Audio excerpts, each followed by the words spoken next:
நடந்து முடிந்த இந்த தேர்தலில் நெய்வேலி சட்டமன்ற தொகுதியில் எனது சார்பாக கட்சியின் சார்பாக எனது சகோதரர் திரு திருமாவளவன் அவர்களை வேட்பாளராக அறிமுகம் செய்து இந்த தேர்தலில் போட்டியிடுவதற்கான வாய்ப்பை கட்சி அவர்களுக்கு வழங்கியது. அவர் அதுபோன்று குறிஞ்சிப்பாடி தொகுதியில் எம் கட்சியினுடைய முன்னணி நிர்வாகிகள் யாரும் போட்டியிட முன்வராத காரணத்தினால் என்னுடைய இன்னொரு சகோதரர் திரு கண்ணன் பொறியாளர் அவர்களை வேட்பாளராக நிறுத்தியிருந்தேன். இந்த இரண்டு தொகுதிகளிலும் எமக்கு கட்சிக்கான வெற்றி வாய்ப்புகள் மிக மிக பிரகாசமாக இருந்து வந்த சூழலில் இதை தங்களுடைய அரசாங்கத்தை கையில் வைத்திருக்கிற திராவிட முன்னேற்ற கழகம் தங்கள் உளவுத்துறையின் மூலமாக அல்லது பெண் நிறுவனத்தின் மூலமாக தெரிந்து கொண்டு இந்த இரண்டு தொகுதிகளிலும் பல இடங்களில் மிக மோசமான வன்முறை வெறியாட்டங்களை நடத்தியிருக்கிறார்கள். அந்த வன்முறை வெறியாட்டங்கள் எப்படி நடந்தது, எவ்வாறு நடந்தது என்பதை நேரடியான சாட்சி சான்று ஆவணங்களுடன் எனது அருமை பத்திரிகை நண்பர்களுக்கு விளக்குவதற்கான ஒரு ஏற்பாடாகவும் இந்த பத்திரிகையாளர் சந்திப்பை நான் ஏற்பாடு செய்திருக்கிறேன். அந்த வீடியோ விஷுவல் என் கட்சிக்காரர்கள் வீடு தாக்கப்படுவது, எங்கள் கார்கள் அடித்து நொறுக்கப்படுவது, பொதுமக்கள் எங்களுக்காக என்எல்சிக்காக போராடிய என்எல்சி எதிர்த்து போராடிய வேல்முருகன் அவர்களுடைய வேட்பாளராக இருக்கிற திருமாவளவனுக்கு கேமராவில் வாக்களிப்போம் என்று சொன்னதற்காகவும் கண்ணன் அவர்களுடைய சின்னங்களை அவர்களுடைய வீடுகளில் வரைந்து வைத்ததற்காகவும் எப்படியெல்லாம் கடலூர் மாவட்டத்தில் இருக்கிற நெய்வேலி சட்டமன்ற தொகுதியிலும் குறிஞ்சிப்பாடி தொகுதியிலும் தமிழக வாழ்வுரிமை கட்சி தொண்டர்களும் பொதுமக்களும் பாதிப்புக்குள்ளாகி இருக்கிறார்கள். அவருடைய கார்கள் அடித்து நொறுக்கப்பட்டிருக்கின்றன. 5 கார்களுக்கு மேல் அடித்து நொறுக்கப்பட்டிருக்கின்றன. ஆட்டோக்கள் அடித்து நொறுக்கப்பட்டிருக்கின்றன. வீச்சுரால்களில் என் கட்சி நிர்வாகிகள் கழுத்தில் வைத்து அறுத்திருக்கிறார்கள். பூத்திலே வைத்து எங்கள் கட்சிக்காரர்கள் மீது கொலைவெறி தாக்குதலுக்கு உள்ளாக்கி அரசு மருத்துவமனையில் சேர்க்கப்பட்டவர்களை திமுகவை சேர்ந்த வேட்பாளர்கள் அவருடைய ஆதரவாளர்களால் கடத்தப்பட்டிருக்கிறார்கள். அவர் உயிரோடு இருக்கிறாரா என்று கூட இதுவரையில் எங்களுக்கு தெரியவில்லை. 7 மணிக்கு பூத்தை முடித்துவிட்டு வெளியே வந்த எம் கட்சியினுடைய மாவட்ட பொறுப்பாளர்கள் பூத் ஏஜென்ட்களை ஒரு வன்முறை கும்பல் 15 பேருக்கு கொண்ட வன்முறை கும்பல் வீச்சருவா உருட்டுக்கட்டை போன்று அடித்து அவர்கள் காயம்பட்டு அரசு மருத்துவமனையில் சேர்க்கப்பட்டிருக்கிறார்கள். இப்படி அடுக்கடுக்காக பொதுமக்கள் வாக்களிப்போம் என்று சொன்னதற்காக அவர்கள் வீட்டு வாசலில் நிறுத்தப்பட்டிருந்த கார்கள் அடித்து நொறுக்கப்பட்டிருக்கின்றன. இப்படி அடுக்கடுக்கான விடயங்கள். எங்கள் கட்சியுடைய மாவட்ட பொறுப்பாளர் தீவிரமாக எனக்கு வாக்கு சேகரித்தார் என்பதற்காக அவரை தொலைபேசியில் தொடர்பு கொண்டு கொலை மிரட்டல் விட்டதோடு மட்டுமல்லாமல் அவருடைய பெண்ணை கடத்தி சென்று கற்பழிப்பேன் என்று ஒரு திமுக பிரமுகர் நேரடியாக மிரட்டியிருக்கிறார். இங்கு பெண் பத்திரிகையாளர்கள் இருக்கிற காரணத்தால் அந்த ஆபாசமான வார்த்தைகளை உங்கள் தனிப்பட்ட எண்ணுக்கு அனுப்பி வைக்கிறோம், கேளுங்கள். இதையெல்லாம் இந்தியாவின் 4வது தூணாக இருக்கின்ற நிலைமை பத்திரிகை ஊடக நண்பர்கள் இப்படிப்பட்ட ஒரு அராஜகத்தை உங்களோடு கூட்டணியில் இருந்து கொள்கை அளவில் மாறுபட்டு கடைசி நேரத்தில் வெளியிலே வந்து தனியாக நான் நின்று மக்கள் எனக்கு அளித்த ஆதரவுக்காக இவ்வளவு அராஜகத்தை, இவ்வளவு அடாவடிகளை, இவ்வளவு அட்டூழியங்களை ஆளுங்கட்சியினர், ஒரு சில காவல்துறை அதிகாரிகள், அரசு நிர்வாகத்துறையில் இருக்கிற அதிகாரிகள் துணையோடு செய்வது எந்த விதத்தில் நியாயம்? இரவு 8 மணிக்கு மேல சில பூத்துக்களை கைப்பற்றி அங்கு இருக்கின்ற அதிகாரிகளை மிரட்டி மற்ற கட்சி ஏஜென்சிகளை வெளியே அனுப்பிவிட்டு பல இடங்களிலே இவர்களாகவே வாக்கை திமுக தொண்டர்கள் அவருடைய உதயசூரியன் சின்னத்திற்கு வாக்களித்திருக்கிறார்கள். இது எல்லாம் என்னிடத்தில் ஆவணமாக இருக்கிறது. இதை அத்தனையும் அவ்வப்போது தலைமை தேர்தல் அதிகாரிக்கு நான் அனுப்பி வைத்துக் கொண்டே இருக்கிறேன். ஆனால் இதுவரையிலும் ஒரு இடத்தில் கூட ஒரே ஒரு அக்யூஸ்ட், புகைப்படம் இருக்கு, வீடியோ இருக்கு, போட்டோ இருக்கு, ஆனால் ஒரு அக்யூஸ்ட் கூட கைது செய்யப்படவில்லை. அதற்கு நேர்மாறா சம்பவத்தில் இல்லாத வேட்பாளர், அவர் எங்கேயோ ஓட்டு கேட்டு முடிச்சிட்டு இருக்கிறார். அவருடைய பெயர், அவருடைய மகன்கள் எல்லாமே மிக உயர்ந்த படிப்பு. ஒருவர் எம்காம் எம்எல், அவர் ஓட்டு போட்டுட்டு அவர் வேற ஒரு இடத்துல கல்லூரியில் இருக்கிறார், அவருடைய பெயர். இன்னொரு தம்பி பிஹெச்டியில் எம்பிஏ, அவர் அங்கே படிச்சுட்டு இருக்கார், ஓட்டு போட்டு அங்கே இருக்கிறாரு, அவருடைய பெயர் சேர்க்கப்படுது. இன்னொரு தம்பி விஐடியில் ஆர்கிடெக்ட் படிச்சுட்டு இருக்கார், எம்இ, அவருடைய பேர் எஃப்ஐஆரில் சேர்க்கப்படுகிறது. இது எந்த விதத்தில் மாண்புமிகு தமிழ்நாடு கொடைக்கானலில் ஓய்வில் இருக்கிற மாண்புமிகு தமிழ்நாடு முதலமைச்சர் அவர்களை இந்த பத்திரிகையாளர் நேரலையின் ஊடாக உங்களை கேட்கிறேன். இது எல்லாம் எந்த விதத்தில் நியாயம்? உங்களோடு 5 ஆண்டு காலம் இருந்தேன், மக்களுக்காக பேசினேன், மக்களுக்காக வாதாடினேன், உங்கள் ஆட்சியில் அதிகாரிகள் செய்கின்ற தவறுகளை சுட்டி காட்டினேன். ஏன் ஒருபடி மேலே போய் கடைசி கூட்டத்தொடரில் நீங்கள் தமிழ்நாட்டுக்கு நிச்சயம் 2வது முறை முதலமைச்சராக வருவீர்கள் என்று பாராட்டினேன். அப்போதெல்லாம் வேல்முருகன் உங்களுக்கு நண்பராக தெரிந்தான், உங்கள் தந்தைக்கு வேல்முருகன் தூள்முருகனாக தெரிந்தான். ஆனால் இப்போது உங்களை விட்டு பிரிந்து நான் அதிமுகவோடு கூட்டணி வைக்கவில்லை, பாரதிய ஜனதாவோடு மதவாத மனிதகுல விரோதிகளோடு கூட்டணி வைக்கவில்லை, அல்லது மற்ற எந்த அரசியல் கட்சிகளோடு கூட்டணி வைக்கவில்லை. என்னை நம்பி என்னுடைய தலைமையை ஏற்றுக்கொண்டிருக்கிற சில ஆளுமைகளோடு சேர்ந்து, சில அமைப்புகளோடு சேர்ந்து இந்த தேர்தலில் 234 தொகுதிகளிலும் வேட்பாளர் நிறுத்தினேன். அதில் 30க்கும் மேற்பட்ட வேட்பு மனுக்களை ஒரு சில திமுகவுக்கு ஆதரவான அதிகாரிகள் துணையோடு தள்ளுபடி செய்தீர்கள். அதையும் தேர்தல் ஆணையத்தை புகார் செய்துவிட்டு தேர்தல் முடியட்டும், உயர்நீதிமன்றங்கள் உச்சநீதிமன்றங்களை நாடலாம் என்று சட்ட ரீதியாக எதிர்கொள்ள தயாராக இருக்கிறேன். இந்த சூழலில் 10க்கும் மேற்பட்ட இடங்களில் இதுபோன்று குன்றர்களை இறப்பி அல்லது நான் வன்னியர் சமூகத்தில் இருக்கிறேன் என்பதற்காக பிரசாதிக்காரர்களை கொண்டு வந்து இறக்கி வன்னியர் ஆதிதிராவிடர்கள் மோதலை உருவாக்குவதற்கு நீங்கள் திமுக சில இடங்களில் செய்த சூழ்ச்சி, வஞ்சகம் சில இடங்களில் முறியடிக்கப்பட்டிருக்கிறது. பாதிப்புக்குள்ளான விடுதலை சிறுத்தையினுடைய தோழரே வீச்சிருவால் அவர் கழுத்திலே வீசப்பட்டிருக்கிறது. பொதுமக்கள் ஒருவராக போனவரை அவர் புகார் கொடுக்க வந்தபோது அவரை மிரட்டி புகார் கொடுக்கக்கூடாது, நாம் கூட்டணி கட்சி என்று நீங்கள் இந்த புகாரை திரும்ப பெற வைத்திருக்கிறீங்க. உயிருக்கு ஆபத்தான நிலையை போய் கடலூர் ஜிஹெச்சில் இருந்தால் அங்கே மருத்துவர்கிட்ட சொல்லி போலீஸ்கிட்ட சொல்லி அவரை இரவோட கடத்தி கொண்டு போய் எங்கே வச்சிருக்கீங்கன்னு தெரியல இளையராஜா என்கிற ஒருவரின் கட்சிக்காரரை. ஆக இவ்வளவு அராஜகமும் இவ்வளவு அட்ராசிட்டியும் எதற்கு? தேர்தல் என்பது இன்றைக்கு வரும், நாளைக்கு உள்ளாட்சி தேர்தல் வரும், சட்டமன்ற தேர்தல், நாடாளுமன்ற தேர்தல் அடிக்கடி வரத்தான் செய்யும். ஆனால் நாம் தலைவர்கள் ஒருவருக்கொருவர் ஒருத்தர் முகத்தை பார்க்கணும். ஒரு அரசியல் நாகரிகம் கருதி சாவு வாழ்வு திருமணங்களில் சந்திக்கணும். அதே மாதிரி அந்த நெய்வேலி தொகுதியுடைய வேட்பாளர் திரு சபாராஜேந்திரா அவர்கள் நாளைக்கு பொது நிகழ்ச்சிகளில் என்ன பார்க்கணும், என்னுடைய சகோதரர்களை பார்க்கணும். இப்படி தூண்டிவிட்டு உண்மைக்கு மாறா சம்பவத்தில் இல்லாத என் சகோதரரை, என்னுடைய வேட்பாளர்களை, என் சகோதரருடைய பிள்ளைகள் நல்லா படிச்சுட்டு நல்ல ஸ்டேட்டஸில் இருக்கிறாங்க, அவங்க தேர்தலுக்கு ஓட்டு போட வந்துட்டு அவங்களுடைய பணிகளுக்கு திரும்பிட்டாங்க, அவர்கள் அந்த ஸ்பாட்டில் இருந்தாங்கன்னு சொல்லி அவர்கள் மீது 307 கொலை முயற்சி வழக்கு பதிவு செய்ய சொல்லி ஆளும் திமுக அரசு மேலிருந்து உத்தரவுகளை பிறப்பிப்பது இதையெல்லாம் நியாயமா என்பதை நான் பத்திரிகை ஊடகத்தின் சார்பாக இந்த நாட்டுடைய முதலமைச்சரை அவர்களை கேட்கிறேன், இந்த நாட்டுடைய சட்ட ஒழுங்கை டிஜிபி அவர்களை கேட்கிறேன், இந்த நாட்டுடைய உள்துறை செயலாளர், உளவுத்துறை தலைவர் போன்றவர்களை கேட்கிறேன், இந்த நாட்டுடைய தலைமை தேர்தல் அதிகாரி அவர்களை கேட்கிறேன். அவ்வப்போது உங்களுக்கு உடனுக்குடன் வீடியோவாக, புகைப்படமாக, குரல் பதிவாக மிரட்டல் வந்த போனெல்லாம் உங்களுக்கு அனுப்பி வைத்திருக்கிறேனே, அது அத்தனையும் இப்போது என்னுடைய செல்லில் இருக்கிறது அல்லவா? ஆனால் இதில் மீது ஒரு புகாரின் மீது கூட நடவடிக்கை இல்லை என்றால் இது எந்த விதத்தில் நியாயம்?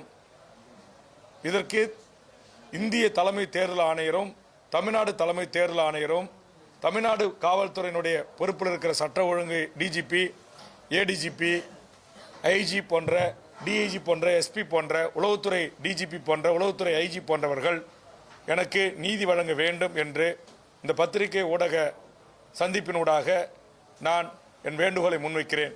நான் சொன்னது உண்மைக்கு மாறானதா, நடந்த உண்மையா என்பதை எனதருமை 4வது தூணாக இருக்கிற எனதருமை பத்திரிகை ஊடக நண்பர்கள் தயவு செய்து, எனக்குன்னு தனியாக தொலைக்காட்சி இல்லை, ஊடகங்கள் இல்லை, வார இதழ்கள் இல்லை, பத்திரிகைகள் இல்லை, அதனால் என் தொண்டர்களுக்கும் எங்களுக்கும் ஏற்பட்ட பாதிப்பை குறித்து ஒரு 6 நிமிடம் வீடியோவாக தொகுத்திருக்கிறோம்.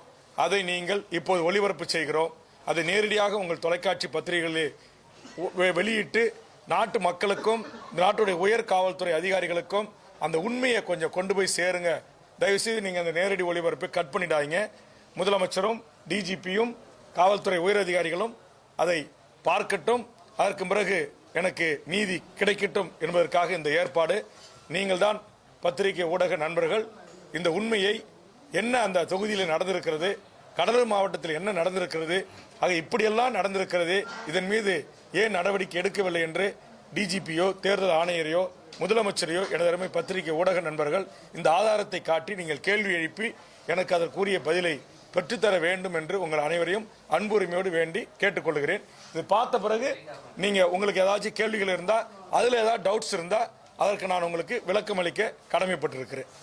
நன்றி, வணக்கம். தம்பி, நாங்கள் ரவுடிசம் செய்த மாதிரியும் பிரேக்கிங் நியூஸ் போட்டிருக்கீங்க. எல்லா டிவியும் இல்ல, ஒரு சில டிவி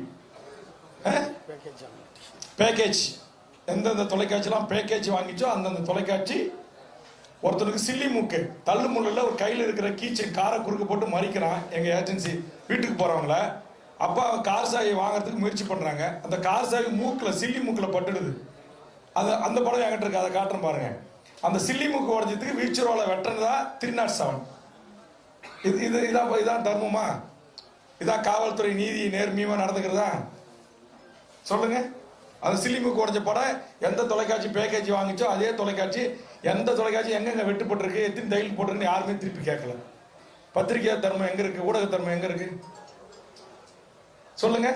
ஒரு அபாண்டமா ஒரு வேட்பாளர் மீது, ஒரு கட்சி நிறுவனர்கள் மீது, தலைவர்கள் மீது கொலை முயற்சி வழக்கு 307 பதிவு பண்றாங்க. கல்லூரிகளில் படிக்கிற 3 மாணவர்களோட எதிர்காலம் என்ன?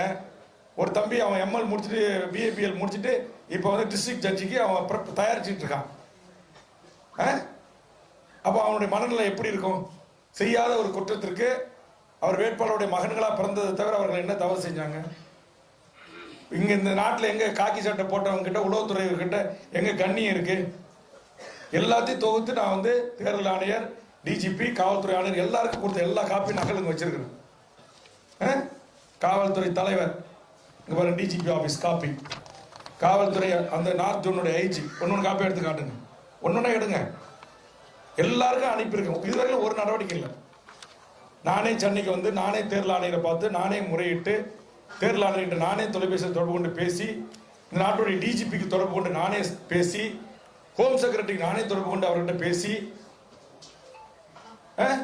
டிஐஜிக்கு நானே தொடர்பு கொண்டு பேசி, எஸ்பிக்கு நானே தொடர்பு கொண்டு பேசி, ஒரு எம்எல்ஏ, சிட்டிங் எம்எல்ஏ நாளைக்கு வந்து வெற்றி அறிவிச்ச பிறகுதான் அந்த பதவி மற்றவருக்கு அறிவிக்கப்படும். அதுவரையில் நான் ஒரு சிட்டிங் மக்களால் தேர்ந்தெடுக்கப்பட்ட எம்எல்ஏ.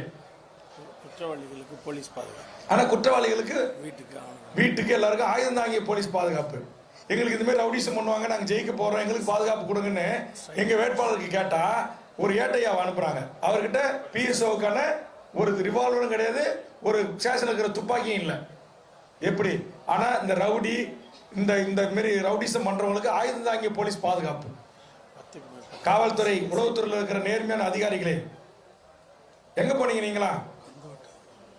கந்து வெட்டி கும்பல், ரவுடி பண்றவன், கொலை பண்றவன், வழிபறி பண்றவன், திருட்டு பையன், பெண்களை பாலியல் தொழிலில் ஈடுபடுத்தினவன், தனக்கு ஆசைக்கு இனங்கலங்கிறதுக்காக அவர்கள் மீது பழி போட்டவன், இப்படிப்பட்ட அயோக்கியர்களுக்கு பாதுகாப்பா?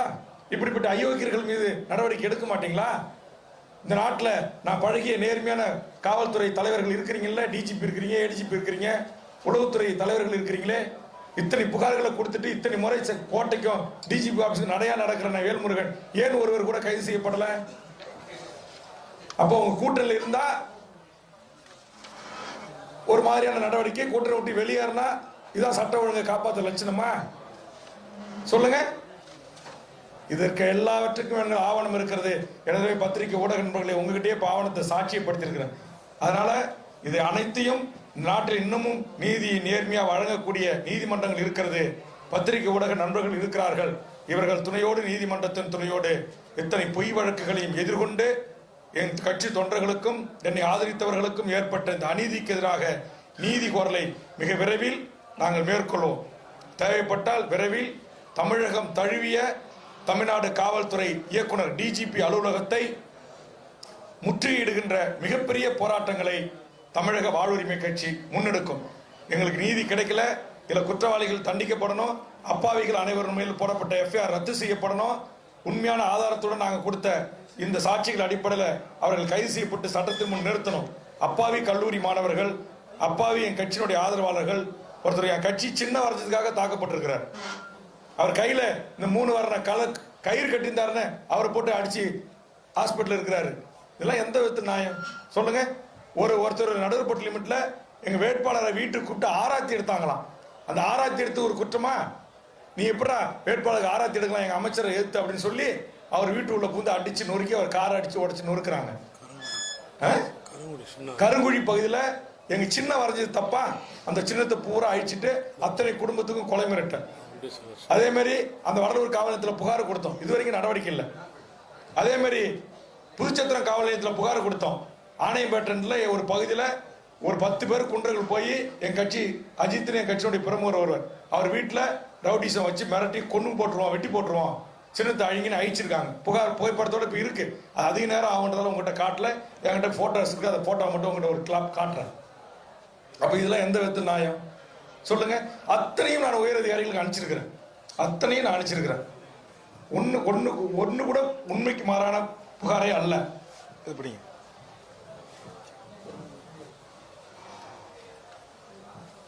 இங்க பாருங்க, உங்களுக்கு எங்க எஸ்பிக்கு அனுப்பினதை காட்டுறேன், நீங்க பாருங்க.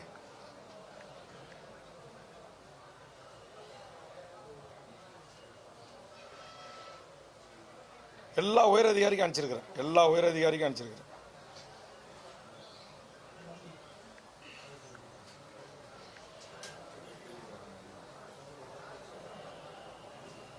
எல்லா படங்களையும் அப்பப்போ உடனுக்குடன் எஃப்ஐஆர், உடனுக்குடன் புகார், கரெக்டாக ப்ராப்பராக நேர்மையான அதிகாரிகள் நீங்கள் நடவடிக்கை எடுக்கணும் அப்படின்னு அவங்களுக்கு போட்ட நான் குரல் பதிவு, அவங்க எனக்கு கொடுத்த ரிப்ளை.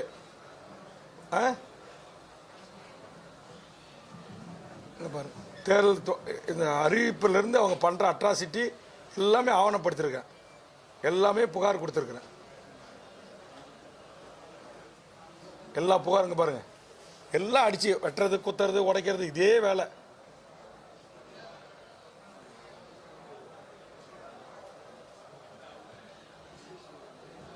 அதனால தயவு செய்து எனது பத்திரிகை ஊடக நண்பர்கள், உங்கள் மூலமாக எங்கள் கட்சிக்காரர்களுக்கும் பாதிக்கப்பட்ட பொதுமக்களுக்கும் உரிய நிவாரணம் என்றால் முறையாக அந்தந்த பிரிவுகளில் வழக்கு பதிவு செய்யப்பட்டு அவர்கள் கைது செய்யப்பட்டு தண்டிக்கப்பட வேண்டும்.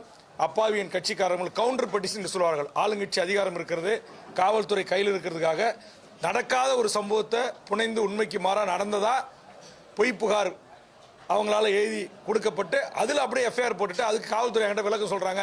அவங்க புகார்னு வந்து கொடுத்தா நாங்கள் வாங்கி எஃப்ஐஆர் தாங்க போடணும், உங்க மேல கொடுத்தா கூட நாங்கள் போட தான் செய்வோம் அப்படின்றாங்க. இது சரியான பதிலா என்பதை இந்த நேரத்தில் எனது பத்திரிகை ஊடக நண்பர்களை கேட்டு எங்கள் அழைப்பை ஏற்று வருகை தந்தமைக்காக நெஞ்சார்ந்த நன்றி கூறி இந்த பத்திரிகையாளர் சந்திப்பை நிறைவு செய்கிறேன். நன்றி, வணக்கம்.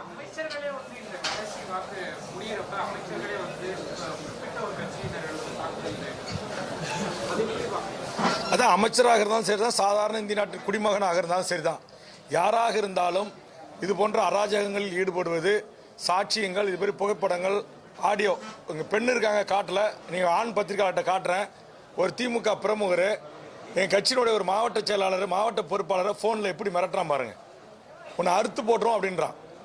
அப்புறம் என்ன சொல்றான், உனக்கு ஒரு வயசு பொண்ணு இருக்கு, அதை தூக்கிட்டு போய் நான் கற்பு வச்சிருன்றான்.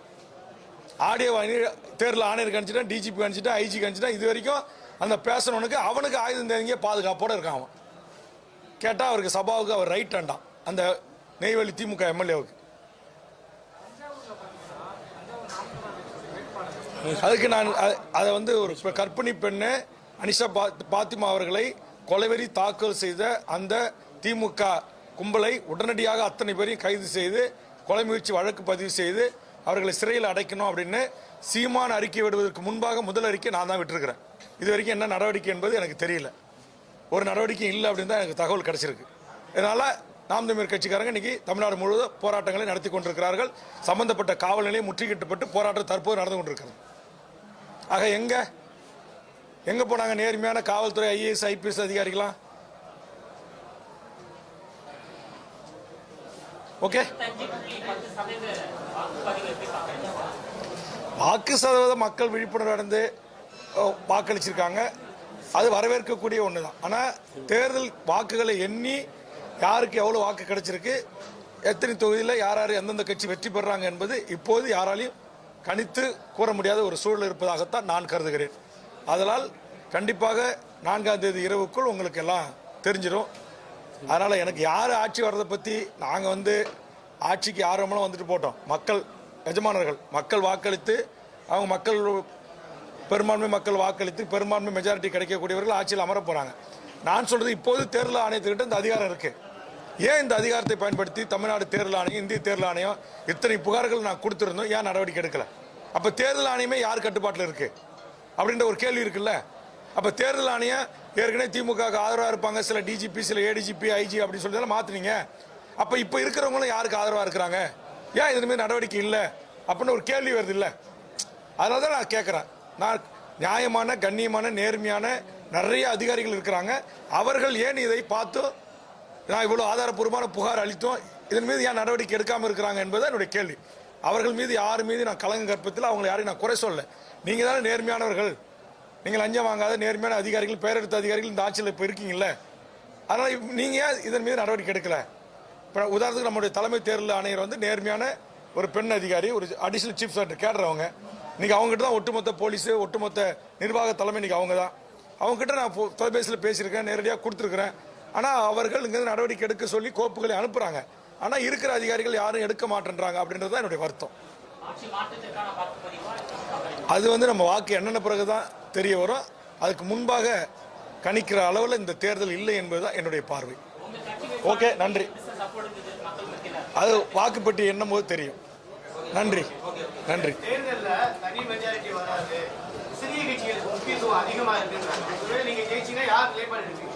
நீங்க உங்களுடைய வாய் முகூர்த்தம் பலிக்கிட்டோம், ஜெயிக்கிட்டோம், அதுக்கு பிறகு என் கட்சியினுடைய செயற்குழு பொதுக்குழு ஒப்புதலை பெற்று அப்படி நீங்க சொல்வது போல் ஒரு தனி மெஜாரிட்டி வராத ஒரு சூழலில் எங்கள் கட்சியினுடைய சில வேட்பாளர்கள் வெற்றி பெற்று சட்டமன்ற உறுப்பினராக ஆனால் இந்த நாட்டுக்கும் நாட்டு மக்களுக்கும் எது நல்லது நடக்கணுமோ அதுக்கு ஒரு குறைந்தபட்ச செயல் திட்ட அறிக்கையை நாங்கள் தருவோம். அதை ஏற்றுக்கொள்கின்ற கட்சிகளுக்கு தான் எங்கள் ஆதரவு இருக்கும்.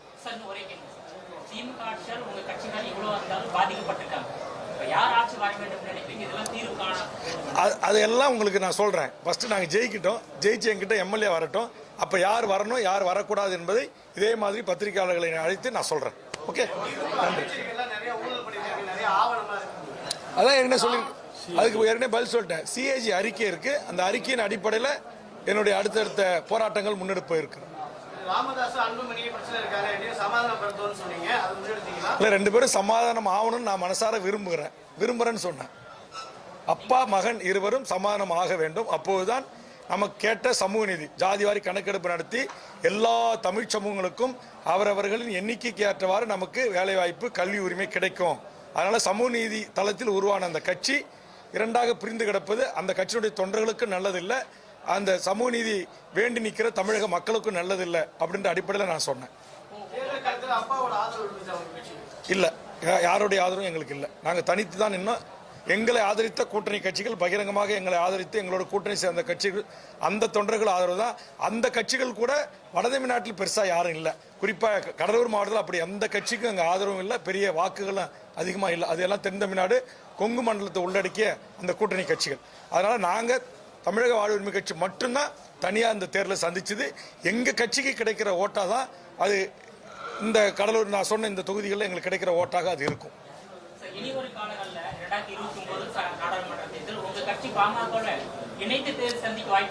அது தேர்தல் வருகின்ற போது உங்களுக்கு சொல்றேன். ஓகே, நன்றி, நன்றி.